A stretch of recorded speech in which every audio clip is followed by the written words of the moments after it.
Welcome po mga kasabong sa bagong episode natin ngayon. Ang pag-uusapan po natin ngayon ay bahagi pa rin po ng breeding. At ito po yung tinatawag na infusion. Ang infusion po ay napakalaking bagay pagdating po sa breeding. Lalo-lalo na po sa mga fighting cocks o yung mga manok panabong. Marahil po na hindi lahat ng mga mananabong o yung mga nagpapalahi ng mga manok panabong ay nakakaalam na bago po tayo nagkaroon mga pure breeds, bago po tayo dumaan sa mga pure breeding, line breeding, yung mga back crossing, lahat po ng proseso ng pagpapalahi, itong mga manok na po ito ay dumaan po lahat sa infusion. Wala pong manok panabong, maging original man na linyada na tinatawag o yung mga pure breeds na ginawa sa mga farm, ang hindi po dumaan sa infusion. Lagi po natin tandaan na wala po talagang original na mga manok panabong o yung mga fighting cocks na tinatawag na ibinahagi sa atin ng kalikasan. Ang kauna-unahan pong manok sa buong mundo ay ang tinatawag na red jungle fowl. Ito po yung pinaniniwalaan na nagsimula sa Asia at kumalat sa buong mundo. Bagamat isang klaseng lahi lang ng manok ang pinagsimulan nila, bago po sila kumalat sa buong mundo, ay sila po ay nag-evolve o yung nag-develop anatomically, physiologically, at kasama na rin po yung behavioral, yung pag-uugali nila. Ang natural development o pagbabago sa kanilang lahi sa paglipas ng panahon ay umepekto sa kanilang kabuuang anyo, pangkatawan at maging sa pagkilos, kasama na rin po yung pag-uugali. Ito po yung marahil sa kanilang kapaligiran o yung environment na kanilang pinamamahayan.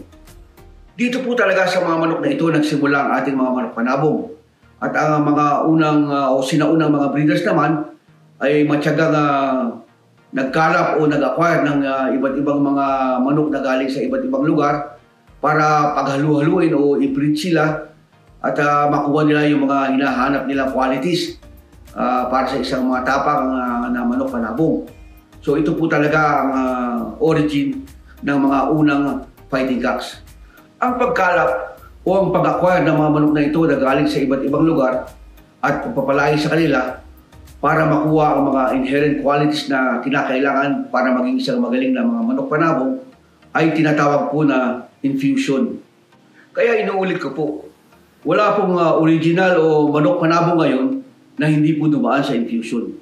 Magbibigay po ako ngayon sa inyo ng ilang mga halimbawa na infusion na ginawa ng ating mga sinaunang breeders at ginagawa pa rin hanggang sa ngayon para makapag-develop ng mga galing na mga panlaban at magagandang mga materyales. Uunahin ko po yung mga unang na-develop na mga dark fowls o yung mga itim na lahi, kadalasan alimbiyugin.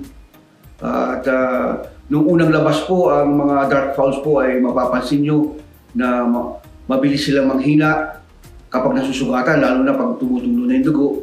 Kadalasan po natutulog sila at tumitigil ng tumuka o tumitigil ng lumaban. Bagamat hindi po sila umaayaw, natural pong tumitigil ang kanilang katawan hanggang sa sila ay matulog at hindi na tumuka. Alam naman po natin lahat na ang mga dark fowls o yung mga itim ay malalakas at magagaling mamalo. Sila rin po ay mabibilis. Kaya po yung mga modernong breeders na gusto pa rin gamitin ang kanilang likas na galing ay humahanap po ng mga ibang linyada para isalin o infuse sa kanila para mapaglabanan ng kanilang mabilis na panghihina kapag nasusugatan. Kaya kung mapapansin niyo po ngayon, yung mga lumalabas na mga itim na mga linyada na kadalasan ay naririnig nyo at napapunood nyo tulad po ng mga Mel Sims Black, yung mga Bobby Jones na Black McRae at kasama na rin po yung mga Apache Blacks, ay bihira na po natin makikita sila yung natutulog sa laban at ito po yung nakikipaglabanan ng hanggang sa huling hininga. Ang pag-infuse po ng mga genes o tinatawag ng dugo na galing sa mga matatapang na manok tulad ng mga white hackle, mga Albanese, kasama na rin po yung mga karamihan ng mga hatches, ang ihinahalo po dito sa mga dark fowl para makapag-produce ng mga linyada na talagang lumalaban hanggang sa huling hininga. Sa ganitong paraan po, ay napapakinabangan pa rin natin ang likas na galing ng mga dark fowls at napapaglabanan natin ang kanilang kahinaan sa pamamagitan po ng paghalo ng ibang mga linyada para sila'y patapangin o patibayin sa laban. Ang isa pa pong halimbawa na ibabahagi ko sa inyo ngayon ay tungkol naman po sa mga roundheads.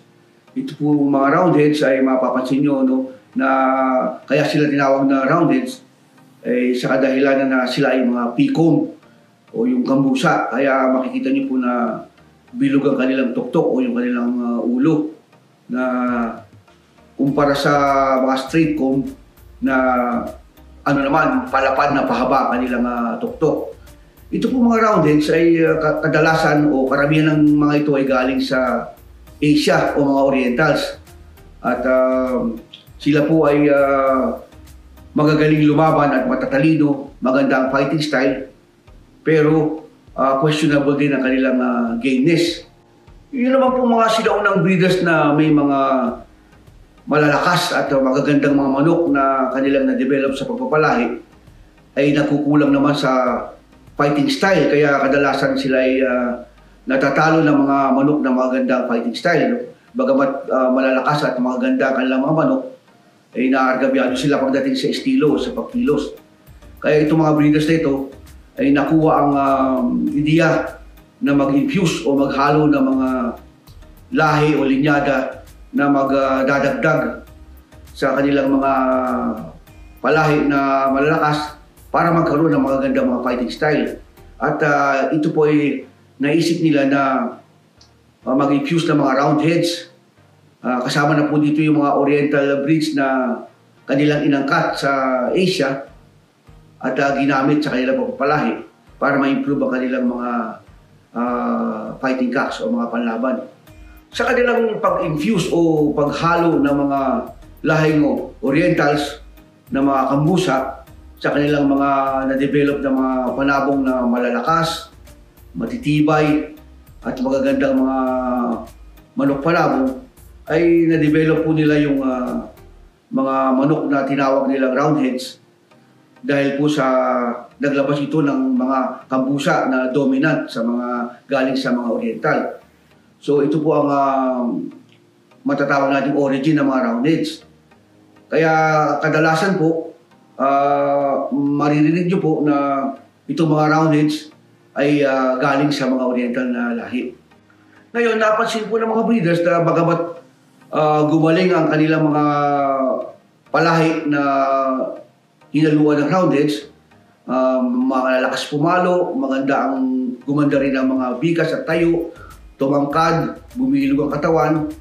Pero meron sila napansin na isang bagay na medyo matatawag na kahinaan. Ito po'y dulot ng mga ibang palahi nila na umaayaw sa laban. Ito po yung mga naging resulta na medyo hindi maganda sa kanilang infusion. Marami pong nagsasabi na mga magmamanok o mga nagpapalahi na ito pong mga roundheads ay medyo may dalang kaduwagan o yung kalimitan ay umaayaw sa laban kapag medyo nasugatan ng grabe o minsan kahit konting sugat na duguan at naramdaman nila na masakit ay umaayaw sila sa laban. Ang masasabi ko po dito, ang mga manok po ng mga roundheads na kumuha ng ugali sa mga orientals, hindi po sila duwag. Ang talagang nangyayari po sa kanila ay sila ay umaayaw dahil sa matatalino sila. Ang ibig sabihin po, hindi po sila umaayaw dahil sila ay duwag. Umaayaw po sila dahil gusto pa nilang mabuhay at lumaban sa ibang araw. Yun po ang ugali ng mga orientals kung mapapansin nyo. Hindi po sila naduduwag sa kabuuang buhay nila, duwag na sila. Aayaw sila at sa ibang araw ay lalaban naman sila. So ito pong ugali ng roundheads na ito ay matatawag natin na matalino. Sa mga pangyayari ito, nakapag-isip ang mga sinaunang breeders na mag-infuse uli o maghalo uli ng mga linyada na likas na matatapang at matitibay para muling subukan ipares sa mga bagong labas nila ng mga roundheads para ma-check ang kanilang kahinaan.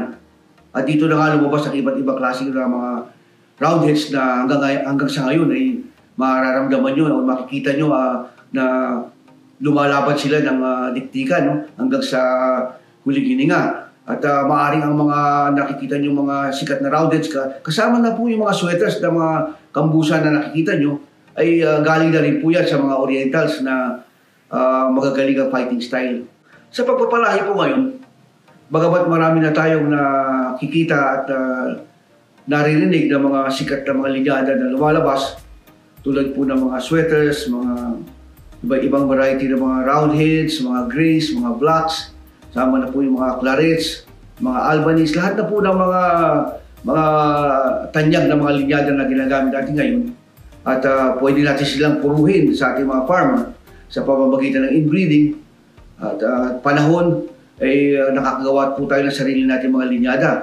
Pero ang masasabi ko po, sa lahat po lang ito na ginagawa sa ating mga manok Panabo ngayon, hindi pa rin natin kayang arukin o hindi pa rin natin kayang i-trace ang mga infusions na nangyari o nag-evolve sa pagkakaroon ng mga bagong linyada tulad ng mga manok na ginagamit natin ngayon.